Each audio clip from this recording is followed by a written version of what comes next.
শীত এলেই রং বদলায় বেতাগীর ঝোপখালি। নিস্তব্ধ জলাভূমিতে নেমে আসে দূরদেশের অগণিত অতিথি পাখি। হাজার মাইল পাড়ি দিয়ে সাইবেরিয়া হিমালয়ের হিমশীতল ছোঁয়া বুকে নিয়ে এখানে জড়ো হয় হাঁস, পানকৌড়ি, বালিহাঁস, চকচকি ও ডাহুক সহ নানা প্রজাতির হাজারো অতিথি পাখি। তাদের কলরবে আবারও প্রাণ ফিরে পায় ঝোপখালির খালবিল। সাইবেরিয়া, মধ্য এশিয়া আর হিমালয় অঞ্চল থেকে উড়ে আসে হাঁস। পানকৌড়ি ও বালিহাঁসের জন্য নিরাপদ আশ্রয় হয়ে ওঠে বরগুনার বেতাগী উপজেলার ঝোপখালির জলাভূমি।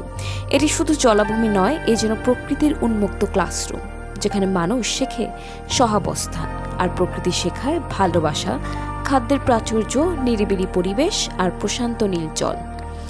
সব মিলিয়ে জায়গায় যেন তাদের শীতকালীন ঠিকানা। শীতের দিনে বেশিরভাগ পাখি এখানে আসে, দেখতে খুবই সুন্দর।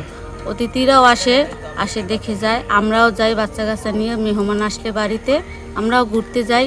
প্রকৃতিটা এত সুন্দর যে আমাদের ঘুম ভাঙে পাখির ডাকে। অনেক অনেক পাখি এই স্তরে 25-30 বছর ধরে গিয়া আইতে আছে এই শীতের সিজনে। গরমের সিজনে চলিয়ে যায়, এরা ওই পাখি দেখার জন্য মানুষজন আসা যাওয়া করবে, এই রাস্তাঘাটের পানি আইতেই পারে না। স্থানীয়দের চোখে এখন এই দৃশ্য আর নতুন নয়, তবু প্রতিদিনই নতুন করে মুগ্ধ করে।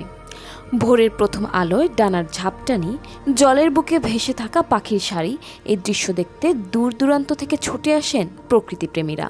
ঝোপখালি যেন শীতের সকালে এক জীবন্ত ছবির ফ্রেম। তবে পরিবেশ কর্মীরা সতর্ক করছেন, এই সৌন্দর্য ধরে রাখতে হলে বন্ধ করতে হবে শিকার, রক্ষা করতে হবে জলাভূমির স্বাভাবিক পরিবেশ। সচেতনতা আর সংরক্ষণ বাড়লেই টিকে থাকবে এই প্রাকৃতিক ঐশ্বর্য। যা পর্যটকদের আকর্ষণীয় করে রাখার জন্য এবং পাখিদের অভয়াশ্রম বানানোর জন্য আমাদের পরিকল্পনা রয়েছে, এবং যে কোনো জেগে ওঠা চরে তার প্রতিবেশ এবং সেই এলাকার নিরাপত্তা রক্ষা করার জন্য আমাদের কিছু কর্মপরিকল্পনা হাতে নেওয়া হয়েছে।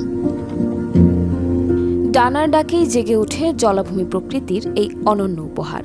শীতের দিনে ঝোপখালি শুধু একটি জায়গা নয়, এ এক অনুভব, যেখানে ডানার ছোঁয়ায় জেগে ওঠে জল আর প্রকৃতি নীরবে বলে যায়, ফিরে এসো, আবার ফিরে এসো।